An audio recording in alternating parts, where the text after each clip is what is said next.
बेटा हम जो है अकाउंटिंग स्टैंडर्ड कर रहे हैं इनकम टैक्सेस के ऊपर, पर स्टैंडर्ड के टेक्स्ट को पढ़ने से पहले मैं आपके कुछ बेसिक कॉन्सेप्ट्स क्लियर करने चाहूंगा जिससे आपको स्टैंडर्ड की अंडरस्टैंडिंग में बहुत हेल्प मिलेगी। तो इसलिए मैं बात कर रहा हूं पहले कुछ बेसिक कॉन्सेप्ट्स की।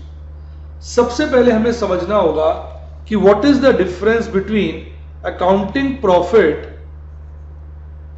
And taxable profit. Accounting profit और टैक्सेबल प्रॉफिट में क्या डिफरेंस है, सबसे पहले हमें यह समझना चाहिए। देखिए, जब हम कहते हैं अकाउंटिंग प्रॉफिट तो इसका मतलब होता है प्री टैक्स बुक प्रॉफिट्स। क्या होता है? प्री टैक्स बुक प्रॉफिट, यानी हमारी फाइनेंशियल बुक्स के अनुसार टैक्स लगाने से पहले कितना प्रॉफिट था। एक्चुअली अकाउंटिंग प्रॉफिट वो प्रॉफिट है जो हम रिपोर्टिंग के लिए यूज करते हैं। इस प्रॉफिट का कैलकुलेशन इसलिए किया जाता है ताकि हम इन्वेस्टर्स और क्रेडिटर्स को प्रॉपर रिपोर्टिंग दे सके। जो इन्वेस्टर्स और क्रेडिटर्स होते हैं वो सदा यह जानने में इंटरेस्टेड होते हैं कि कंपनी ने क्या कमाया, कंपनी की क्या प्रॉफिटेबिलिटी है, कंपनी कितना प्रॉफिट अर्न करती है। उनकी इस क्यूरियोसिटी को मीट करने के लिए हम अकाउंटिंग प्रॉफिट का डिटर्मिनेशन करते हैं। अकाउंटिंग प्रॉफिट हमको कैश फ्लोज कैलकुलेट करने में भी मदद करता है। जो आप स्टेटमेंट बनाते हैं ना, कैश फ्लो स्टेटमेंट, वो हम बेसिकली इनडायरेक्ट मेथड के अनुसार प्रॉफिट एंड लॉस अकाउंट से ही बनाते हैं, और प्रॉफिट एंड लॉस अकाउंट जो हम मेंटेन करते हैं वो बेसिकली हमारा अकाउंटिंग प्रॉफिट निकालता है। तो अकाउंटिंग प्रॉफिट वो प्रॉफिट हो गए जो रेलेवेंट है किसके लिए? इन्वेस्टर्स के लिए, क्रेडिटर्स के लिए, यानी रिपोर्टिंग पर्पस के लिए जो रेलेवेंट है। बेसिकली जो भी स्टेक होल्डर्स होते हैं जिन्होंने कंपनी में पैसा लगाया, तो जो बिजनेस से कनेक्टेड है, वो सब अकाउंटिंग प्रॉफिट जानना चाहते हैं। तो अब प्रश्न उठता है भी, अगर अकाउंटिंग प्रॉफिट सब जानना चाहते हैं तो फिर ये टैक्सेबल प्रॉफिट क्या होता है? एक्चुअली टैक्सेबल प्रॉफिट हम पैरेलली निकालते हैं for filing income tax returns. जो गवर्नमेंट है वो जो हम अपना टैक्स लगाती है वो हमारे अकाउंटिंग प्रॉफिट पे नहीं लगाती, वो लगाती है टैक्सेबल प्रॉफिट पे। और टैक्सेबल प्रॉफिट्स निकाले जाते हैं taking into considerations rules and regulations of income tax act. तो टैक्सेबल प्रॉफिट का पर्पस होता है टैक्स कंप्यूटेशन। तो जो सरकार है जिस इनकम पर टैक्स निकालती है वो कहलाती है टैक्सेबल प्रॉफिट। तो हम अपना इनकम टैक्स इस प्रॉफिट के ऊपर कैलकुलेट करते हैं और जो टैक्स बनता है वो सरकार को दे देते हैं। तो ये जो है बेसिकली आपको समझना है कि अकाउंटिंग प्रॉफिट और टैक्सेबल प्रॉफिट डिफरेंट हो जाते हैं। तो अकाउंटिंग प्रॉफिट वो हो गए जो हम रिपोर्टिंग के लिए यूज करते हैं। अकाउंटिंग प्रॉफिट वो हो गए जिसमें शेयर होल्डर्स इंटरेस्टेड होते हैं। अकाउंटिंग प्रॉफिट वो हो गए जिसमें क्रेडिटर्स इंटरेस्टेड होते हैं। अकाउंटिंग प्रॉफिट वो हो गए जिसमें लेंडर्स इंटरेस्टेड होते हैं। अकाउंटिंग प्रॉफिट में ही सारी दुनिया इंटरेस्टेड होती है except income tax department. Income tax department कहता है भाई अकाउंटिंग प्रॉफिट आपका अपना प्रॉफिट है, आपना पता नहीं किस हिसाब से निकाला हुआ है, हमें वो तसल्लीशुदा नहीं लगता। हमारे कुछ इनकम टैक्स के रूल्स एंड रेगुलेशंस हैं, उनको फॉलो करते हुए आप प्रॉफिट निकालिए जिसको कहा जाएगा टैक्सेबल प्रॉफिट, और उस टैक्सेबल प्रॉफिट पे टैक्स लगाकर हमको पे कर दीजिए। तो बेटा ये डिफरेंस हो जाता है अकाउंटिंग प्रॉफिट और टैक्सेबल प्रॉफिट। अब आपको अकाउंटिंग प्रॉफिट और टैक्सेबल प्रॉफिट का डिफरेंस समझ में आ गया, तो आपके मन में प्रश्न उठ रहा होगा कि भाई इससे फिर फर्क क्या पड़ता है, स्टैंडर्ड क्यों बनाया गया इसके ऊपर, ये स्टैंडर्ड का पर्पस क्या है? बेटा समस्या क्या थी जब ये स्टैंडर्ड नहीं एग्जिस्ट करता था, मैं उस वक्त की बात कर रहा हूं जब स्टैंडर्ड नहीं एग्जिस्ट करता था, तो रिपोर्टिंग में बड़ी प्रॉब्लम आती थी। कंपनी की सेम परफॉर्मेंस होने के बावजूद भी जो हम रिपोर्ट शेयर होल्डर्स को देते थे उसमें जो प्रॉफिट्स होते थे वो बड़े डिफरेंट होते थे। तो शेयर होल्डर कंफ्यूज हो जाते थे, उनको लगता था कि कंपनी की परफॉर्मेंस गिर गई है जबकि कंपनी की परफॉर्मेंस बढ़ गई है, या गिर गई है जबकि कंपनी की परफॉर्मेंस में एक्चुअली में कुछ और हुआ होता था। मैं आपको एक एग्जांपल से समझाता हूं, एकदम सिंपल एग्जांपल ले रहा हूं, ज्यादा बातें नहीं करूंगा ताकि आपको कंफ्यूजन ना हो। अब यहां हम बात कर रहे हैं अकाउंटिंग प्रॉफिट की।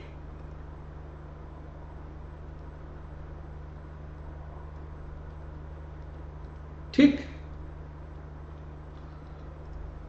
बहुत सिंपल से एग्जांपल से समझा रहा हूं, आपको क्लियर हो जाएगा। अब मैं ले रहा हूं earning before depreciation and tax, यानी मैंने सारे खर्चे घटा दिए डेप्रिसिएशन छोड़ के। अब मैं 2 बार की बात कर रहा हूं, 2 सालों की बात कर रहा हूं, फर्स्ट ईयर और सेकेंड ईयर।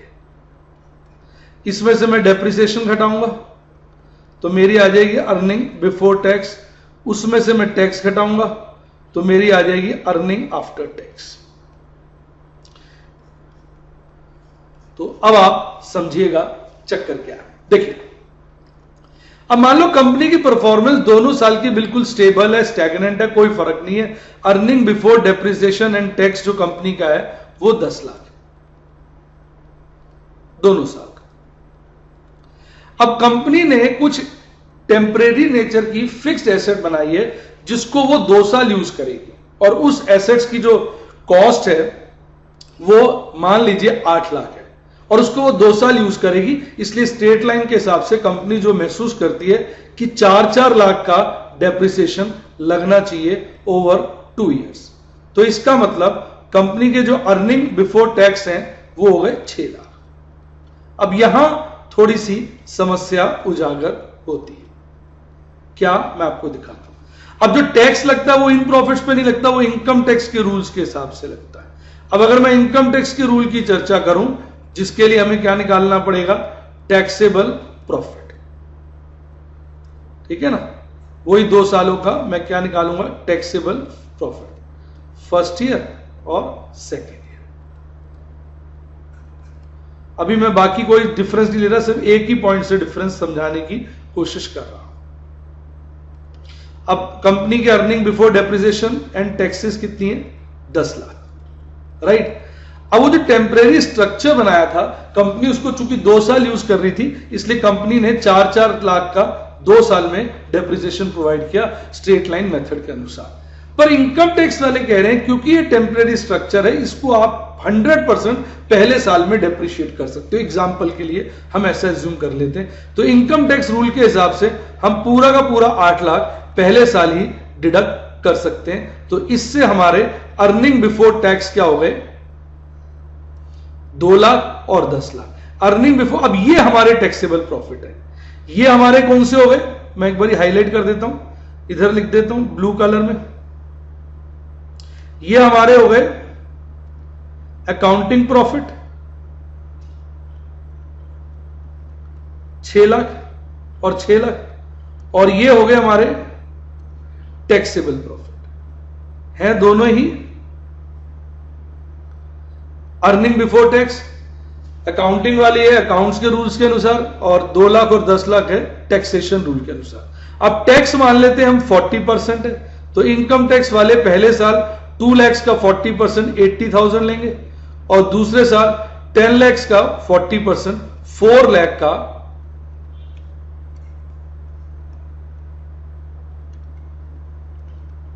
टैक्स लेंगे।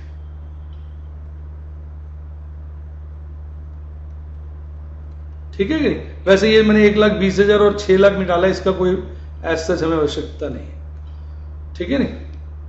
अब जो टैक्स लगता है वो अकॉर्डिंग टू टैक्सेबल प्रॉफिट लगता है। मैं बात कर रहा हूं जब ये स्टैंडर्ड आया नहीं था, तो इस साल का 80,000 टैक्स बना और इस साल का 4 लाख टैक्स बना।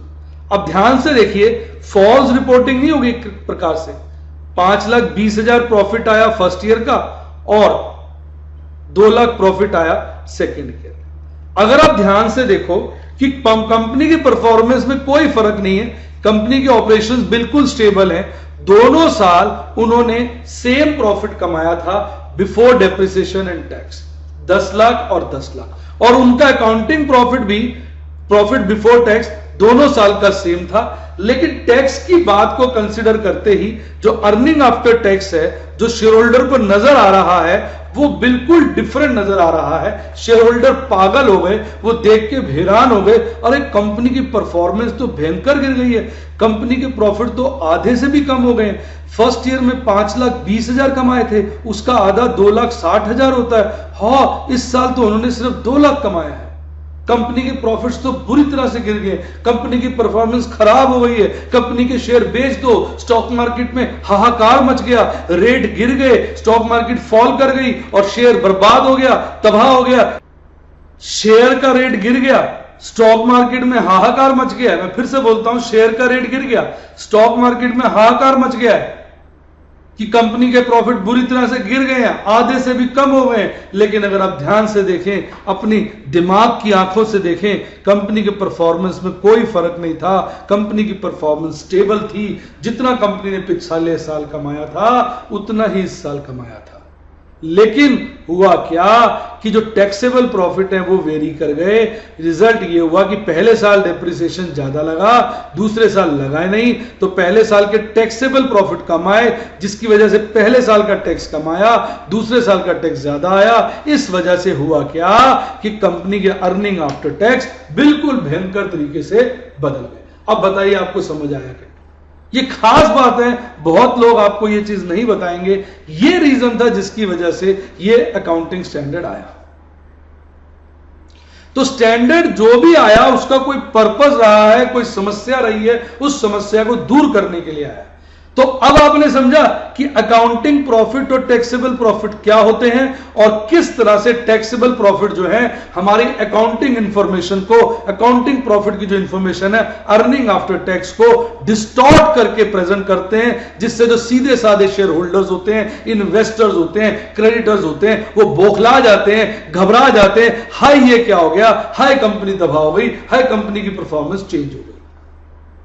अब मुझे लगता है आपको मेरी बात अच्छे से समझ में आ गई होगी। तो ये इस तरह की बातें हैं। अब जो स्टैंडर्ड का जो तरीका है, मैं अभी सारी बातें तो इस वीडियो में नहीं बता पाऊंगा, आगे की वीडियो बताऊंगा कि अगर हम इस स्टैंडर्ड को फॉलो करते हैं इनकम टैक्स के, तो उससे होता क्या है कि दोनों साल के अर्निंग आफ्टर टैक्स भी सेम आते हैं। तो स्टेबल अर्निंग आफ्टर टैक्स आते हैं। उससे क्या होता है, सब कुछ ठीक हो जाता है, हमें कोई परेशानी नहीं होती, रिपोर्टिंग हमारी ठीक हो जाती है। तो अब आप समझ गए होंगे कि इनकम टैक्स का जो स्टैंडर्ड है वो इसलिए बना है ताकि टैक्सेबल प्रॉफिट जिस पे हम टैक्स लगाते हैं और वो अकाउंटिंग प्रॉफिट से डिफरेंट होते हैं, तो उससे हमारी पिक्चर जो है अकाउंटिंग प्रॉफिट वाली डिस्टॉर्ट ना हो। और ये कैसे किया जाता है आने वाली वीडियोस में मैं आपको बताऊंगा। अभी बताइए समझ आया कि नहीं? तो मैंने आपका कॉन्सेप्ट क्लियर किया कि भाई अकाउंटिंग प्रॉफिट क्या होता है, टैक्सेबल प्रॉफिट क्या होता है। दूसरी बात मैंने आपको समझाई, जब तक ये स्टैंडर्ड नहीं आया था, किस तरह से टैक्सेबल प्रॉफिट और अकाउंटिंग प्रॉफिट के डिफरेंस की वजह से कंपनी की जो financial reporting earning after tax होती थी, फाइनेंशियल रिपोर्टिंग में अर्निंग आफ्टर टैक्स होती थी, वो एक डिस्टॉर्टेड पिक्चर पेश करती थी, एक गलत पिक्चर देती थी, जब कंपनी के प्रॉफिट्स में अननेसेसरी का उतार चढ़ाव दिखा देती थी, जो कि सही नहीं था। और इस समस्या को से क्या करें, इस समस्या से क्या करना चाहिए, इस समस्या को सुलझाने के लिए, इस समस्या को ठीक करने के लिए जो है इसके ऊपर स्टैंडर्ड आया, जो कि हम डिटेल में आगे की वीडियोस में पढ़ेंगे। अब बताइए आपको कैसा लगा।